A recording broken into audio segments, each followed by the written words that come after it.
Erdem, thanks for joining us. Obviously, first of all, how good was it to see Rhys Grego-Cox back on the grass? Yeah, thank you for having me. Yeah, it was great to see Rhys back on the grass. It's been a long, I think 18 months or something. It was in March against Exeter.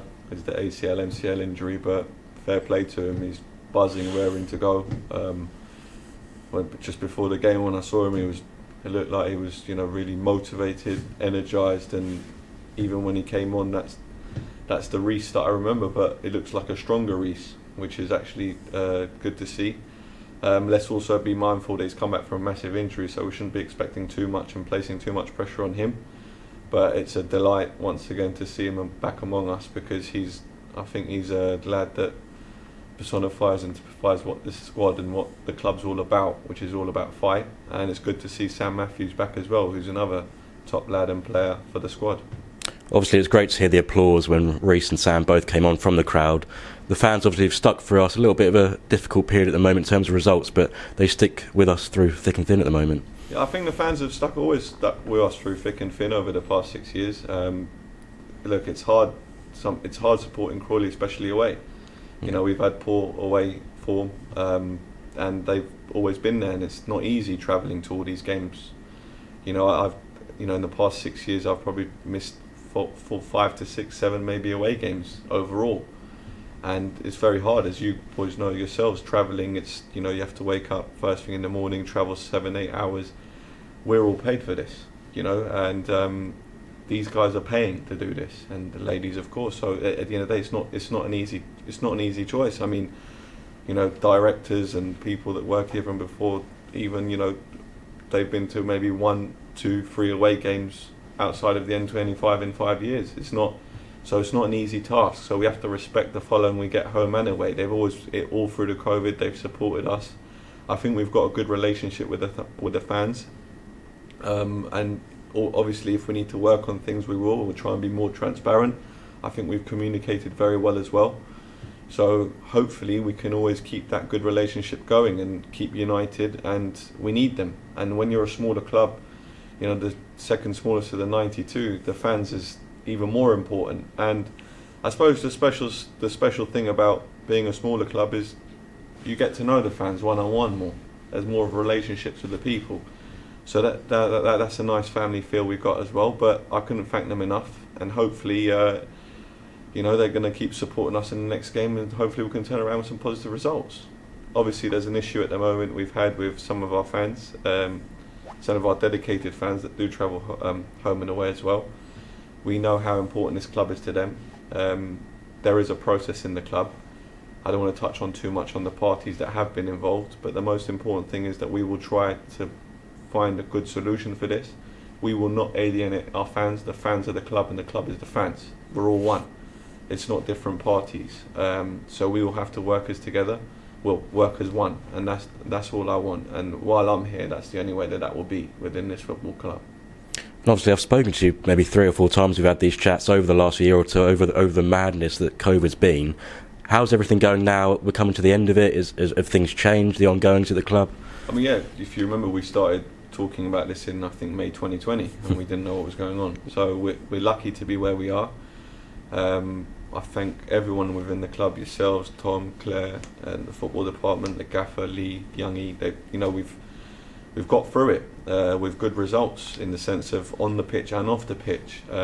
We haven't, shouted about it too much, but I believe we achieved the best result in the club's history, and we achieved a very positive transfer strategy in that period, and that carried us through COVID because it gave us a self-sustainable club, which is something that's hard to find in the EFL. So I'm delighted with that, and I couldn't thank everyone enough. That's why it's the same group, same people, from players, yourselves. So it's on us to, touching on the form that we're in now, it's on all of us to get through this, and we have to believe in the lads that we have here, the management, everyone. We're one, because we just have to fight. I mean, if I am to address the last 6 games, I don't want to make excuses, but there's been some poor refereeing decisions at best. Been slightly unlucky, penalties, this, that, the other, but that's life. But these are the same lads, and this is the same group that gave us the best times, and near enough the pinnacle of this club's history.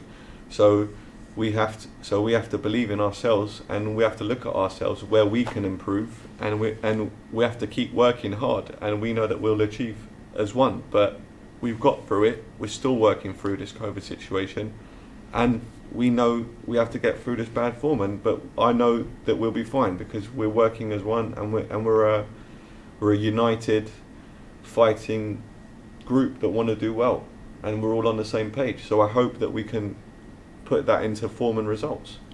And obviously, after such a tough period, what are your expectations for the season ahead, and obviously the future too? Well, we've talked about this at the fans forum as well.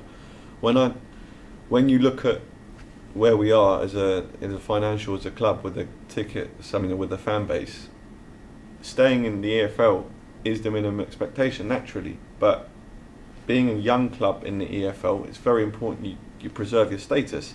Now that doesn't mean that's the only expectation. The expectation is self-sustainability and progress through the leagues, or progress eventually. But we're accepting of the fact that it's a process. It's going to take time.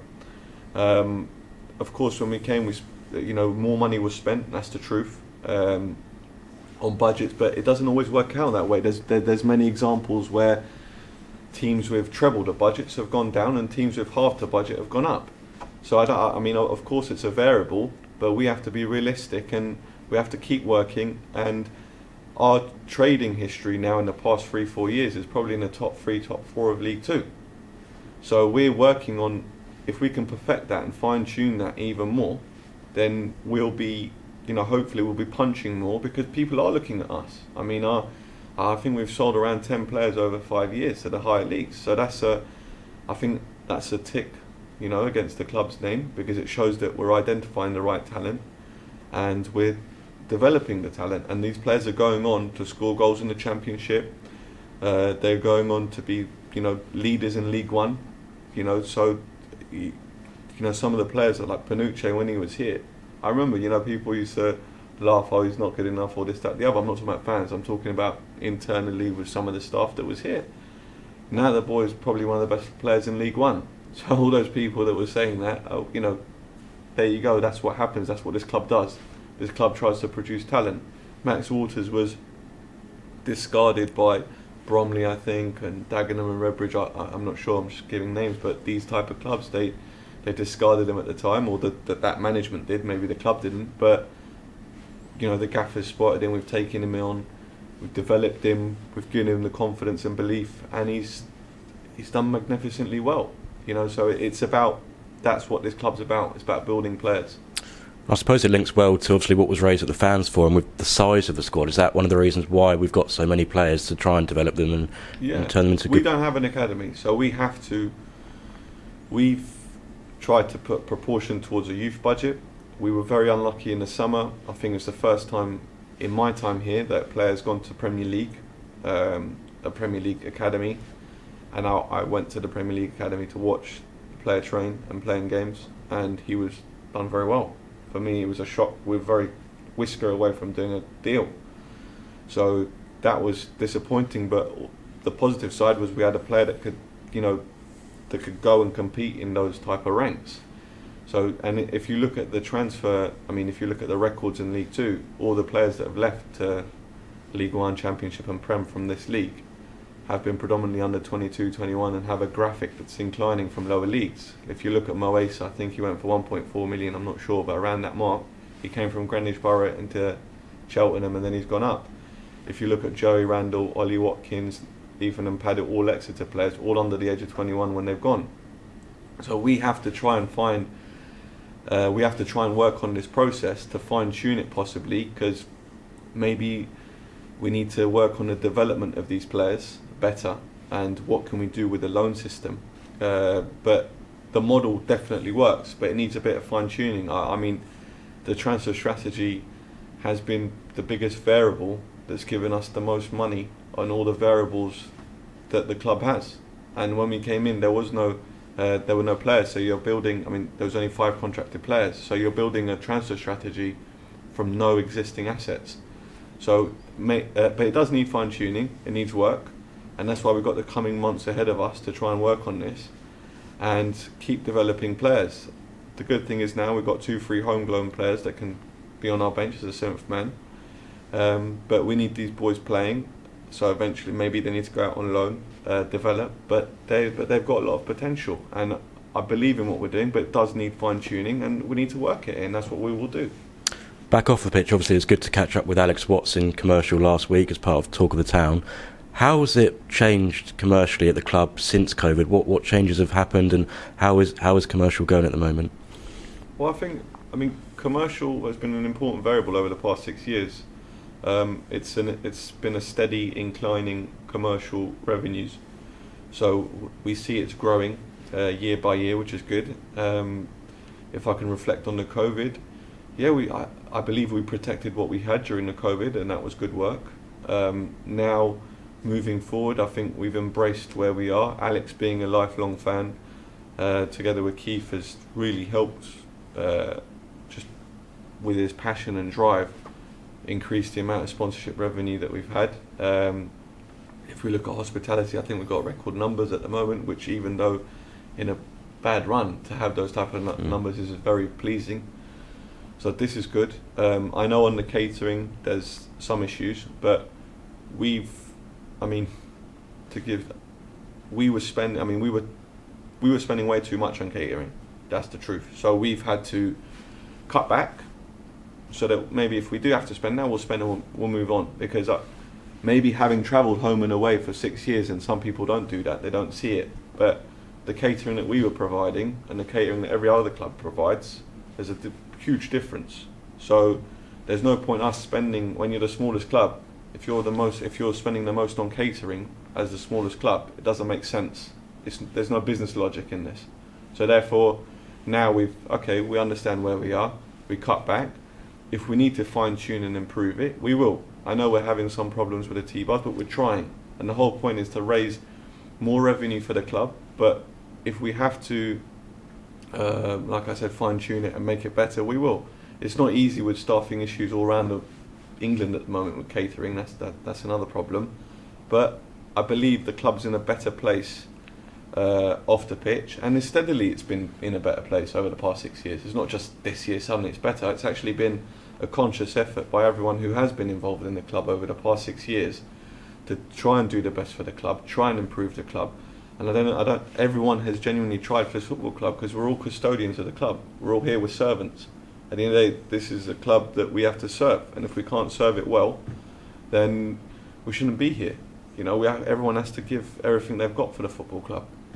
And finally, obviously, no game at the weekend, but a big trip up to Barrow next weekend.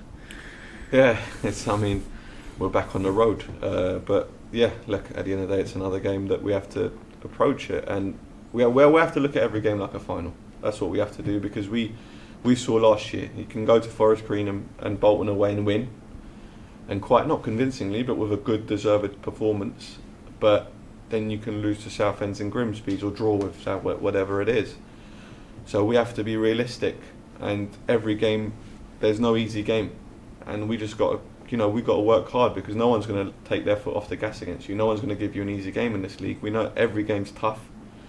So hopefully that we just stay united, and I'm sure that sooner rather than later we're going to turn this around, and we all have to look at ourselves and be accountable for what's going on and do our utmost to turn around our fortunes.